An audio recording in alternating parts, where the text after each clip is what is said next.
We've been talking for the last 2 hours about the torture photos and President Obama's decision not to release them.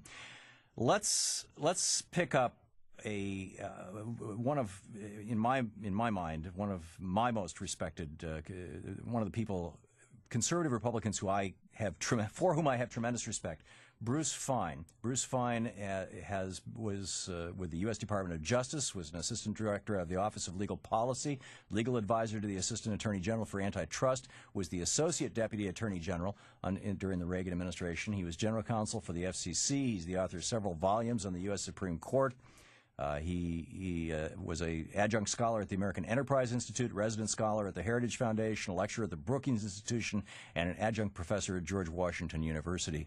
Bruce Fein, and with the Litchfield Group now, LICHFIELD Group.com. Bruce Fein, welcome to the show. Thank you for inviting me, Tom. And thank you for coming back on the program with us. And I think it's been about a year since we've talked, and the last time we talked it was about the impeachment of George W. Bush. That's off the table now. Your thoughts, sir, as a legal scholar, as a person who has been on the inside at the highest levels of the Reagan administration, of the executive branch in the United States government, of what what President Obama has done in what seems to be, at least to me, a perpetuation of a cover-up of the war crimes here. I agree with that observation entirely, and it's just a continuation of the Bush-Cheney mentality. Everything in the world is subordinate to whatever you think falls under the umbrella of national security. And remember, Tom, we've already had two courts, a federal district court and a court of appeals, say that these photos must be released, that the claims of national security are not sufficient to outweigh the obligation in any democratic dispensation to know what the government is doing so that people can decide to affirm what they're doing is legitimate, what kind of remedies are needed, whether there should be punishment against the wrongdoing, those kinds of things. All Obama considered in his decision wasn't the harm, the laceration of our democratic institutions that come when you keep wrongdoing secret. Only thing he thought about was, well, maybe it'll make foreigners furious at us because they'll see how badly we behave. Now, that's really an Orwellian concept. Think of this. This is the proposition.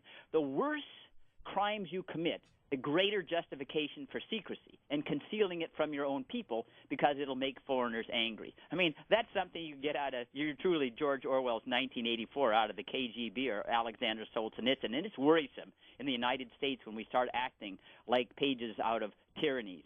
Now, what ought to happen, in my judgment, is the courts should continue to insist that Obama must release the photos. Mm-hmm. There's only one level of review left. That's in the United States Supreme Court. But it does seem to me that the heart of the problem is this. We know that the pictures mean something because they do add an emotional, psychic element to understanding the horrors of what is done. The same reason why we think about Guernica. And remember our own experience in Vietnam, that little girl running down the streets of Saigon. Right. Her clothes burned off from the napalm. Yeah, exactly. Yep. So that's why it counts, because an emotional element to the intellect adds additional assertiveness by the people. Something's got to be done. So when he says, oh, it really doesn't matter if you see the pictures because we know that bad things happen, that's nonsense. The Supreme Court has repeatedly reiterated that photos, special words that have connotations, are specially protected speech because they add an element of understanding of human behavior that doesn't come from a dry text. But I see this as what you've described it, a further cover-up, a hope that the American people will not be sufficiently aroused to demand accountability for torture, the waterboarding, all the other lawlessness under Bush-Cheney that it's obvious Obama wants to push under the rug. And we have to tell him no.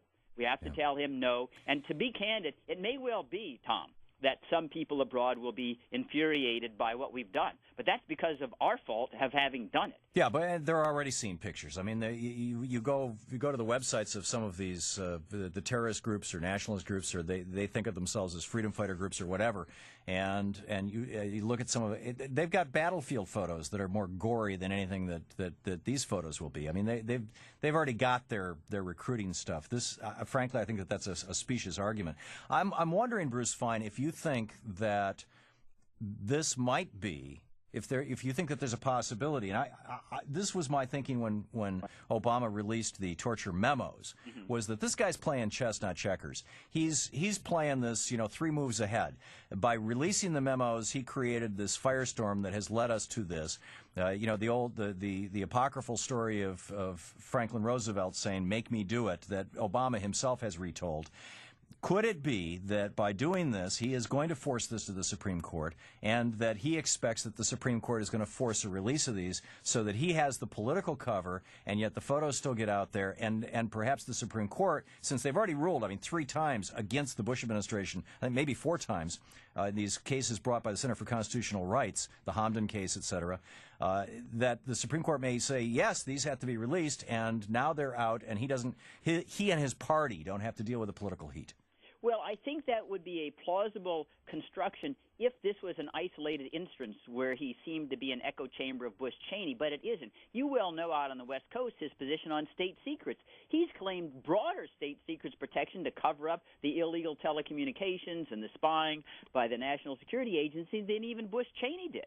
And you remember the astonishment of the Ninth Circuit when they asked the administration of Obama, are you going to change your position here? This is covering up alleged torture, amongst other crimes.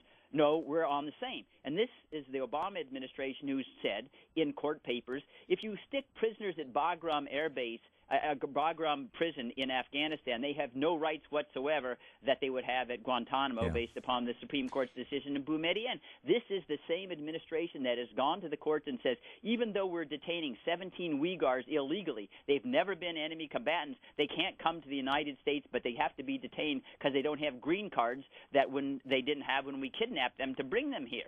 This is the administration who first said that they weren't going to use military commissions, but now are going to use military commissions. They said they weren't going to have enemy combatants, and now there are enemy combatants. They just give them a different name. And it's this broader pattern, I think, Tom, that makes it highly implausible to think that this is just a secret ploy that Obama is using. He really doesn't want the power because he's demonstrated elsewhere, he does want all the power. So when during the press conference, I think it was Robert Gibb, his spokesman, said that, for example, in that case before the Ninth Circuit, that really those lawyers who were arguing that case, the arguments had been put forward by the Bush administration. The lawyers who were in the Justice Department were still Bush administration people, and this administration just hadn't had time to get in on it.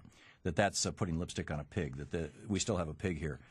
And Tom, I can speak from direct experience. I was during the transition from Jimmy Carter to Ronald Reagan, and I was in the precise position of being involved in reversing decisions that Jimmy Carter people had taken when we came in, and it did not take more than 30 to 45 days to reverse them. It is not hard work. Bruce Fein, in the minute we have left, and I'm sorry our time is so short here today, but in the minute we have left, what a year ago you were loudly calling for the impeachment and prosecution of George Bush and Dick Cheney. What do you think should be done now?